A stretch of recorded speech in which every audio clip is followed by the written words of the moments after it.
Welcome to the Nevis newscast for Thursday, March 6th, 2025. I am Fredicia Liebert. Officers from the Task Force Unit, the Traffic Department, and the Beat and Patrol Unit of the Royal St. Christopher and Nevis Police Force conducted a traffic enforcement operation on Monday, March 3rd between 6:50 a.m. and 7:52 a.m. along the Samuel Hunkins Drive in Charlestown.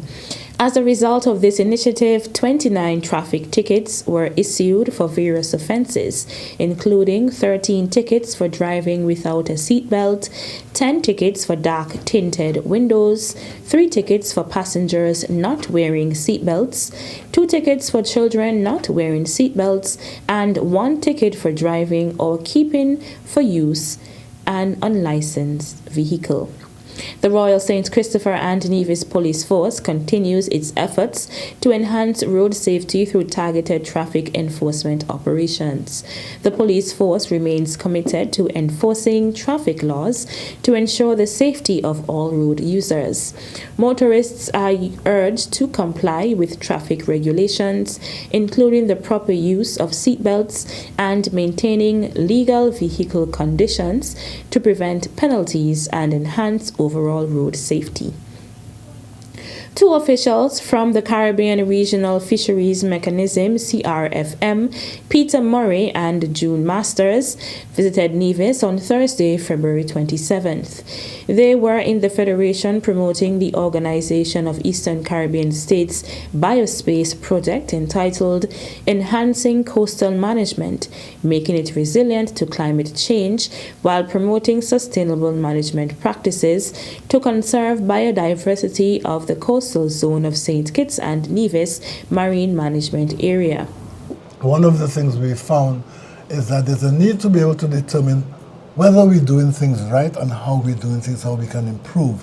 So among the things we're looking at is the collection of data that can support sustainable management of the resources.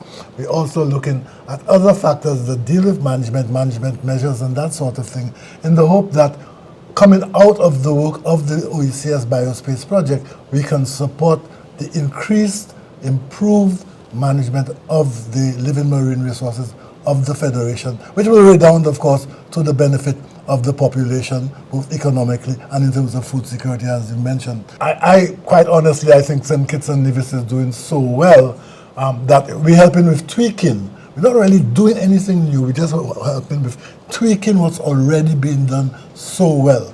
I'll say on my behalf, I say kudos to what has been going on in the Federation, most definitely. But we are here and it's been a pleasure. The day culminated with a courtesy visit to Deputy Premier and Minister of Fisheries, the Honorable Eric Evening. Of course, we know that we are very big here on food security and food sovereignty, and a part of that is what we do in the fisheries subsector. We have been very active in the fisheries subsector. We have been doing a lot of things in terms of biodiversity management, in terms of sustainability as well. And so we are happy that any assistance we can get from the CRFM, from the European Union, and any other overseas organizations, we are always delighted to accept that assistance. And so whatever this project will be offering to us in terms of sustainable coastal management, in terms of our resilience to climate change, what we're doing with our fisheries, what we're doing with our lobster and our conch, we certainly welcome that.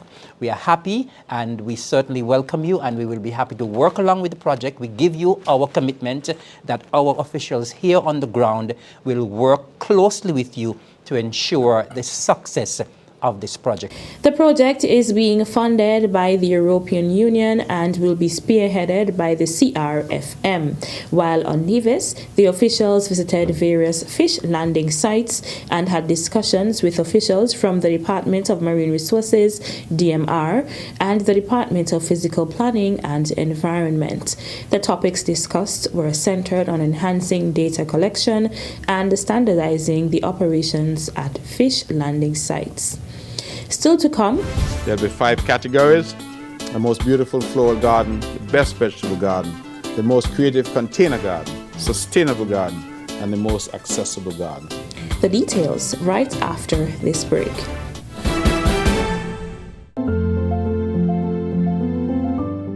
I am Kevin Barrett, Permanent Secretary in the Ministry of Human Resources in the Nevis Island Administration. I am grateful to the architects of the Nevis International Financial Services industry.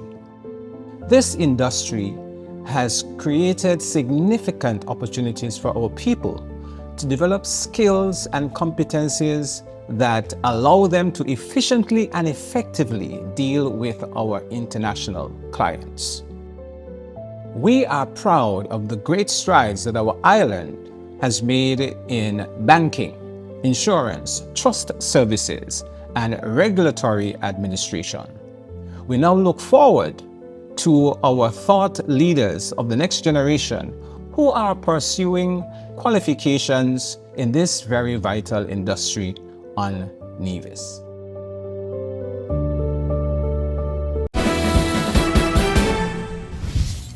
Welcome back. The Department of Social Services Senior Citizens Division will host a gardening competition from March to July 2025. The garden competition is open to all seniors residing in Nevis from 65 years and up. There'll be 5 categories: the most beautiful floral garden, the best vegetable garden, the most creative container garden, sustainable garden, and the most accessible garden. Registration for the competition opens on Monday, March 17th, 2025.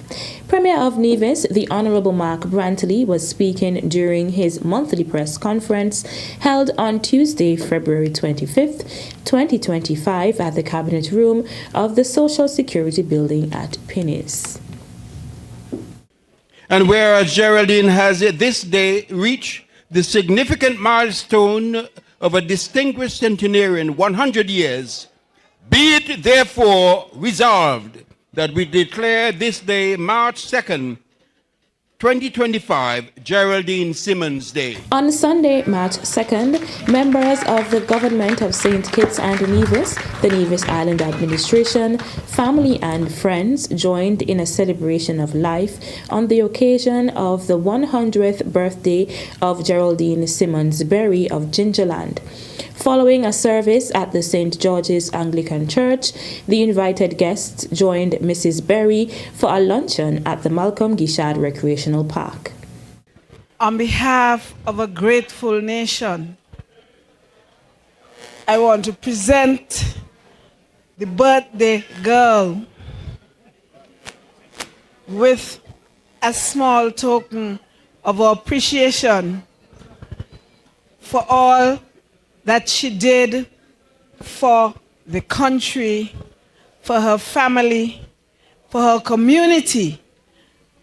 I can see that she has been a great inspiration to so many people. She looks amazing. And it's certainly an amazing feat to be 100. So to our newest centenarian, I say happy birthday, and may you have many more moments with your family, friends, and loved ones, showers of blessings. Governor General Her Excellency Dame Marcella Liburd. On behalf of the NIA's Department of Social Services, Deputy Governor General Her Honor Hailita Liburd presented the celebrant with a certificate in recognition of her 100th birthday. Deputy Prime Minister, the Honorable Jeffrey Hanley, presented Mrs. Berry with a medal on behalf of the Federal Ministry of Social Development, Gender Affairs, Aging and Disabilities, while the Honorable General Nisbet presented Mrs. Berry with a gift from the NIA's Senior Citizens Division. It is my pleasure to be here on behalf of the Ministry of Health, Gender Affairs and Social Empowerment, especially with our Social Services Seniors Division, because we like to make a special effort to come and celebrate these milestones with you. I see you have a whole abundance of family who are from Nevis and overseas here to celebrate with you. So that's a testament to all the impact that you would have had on the island, on your family, on the many generations that are here in this room with you. So we just want to give a token of our appreciation from the ministry. It cannot compare to your impact, but we truly hope that you can enjoy it somewhat and understand that we appreciate and love you so very much. Area Representative for St. George's Parish, the Honorable Eric Evelyn, also congratulated Mrs. Berry. I always brag that the most centenarians come from Gingerland, from my constituency. And so, Miss Berry, you are now one of the other of the many centenarians who would have graced St. George, Gingerland. We are certainly very proud of you. And based on the look of things, I believe you're going to be around for a long time to come.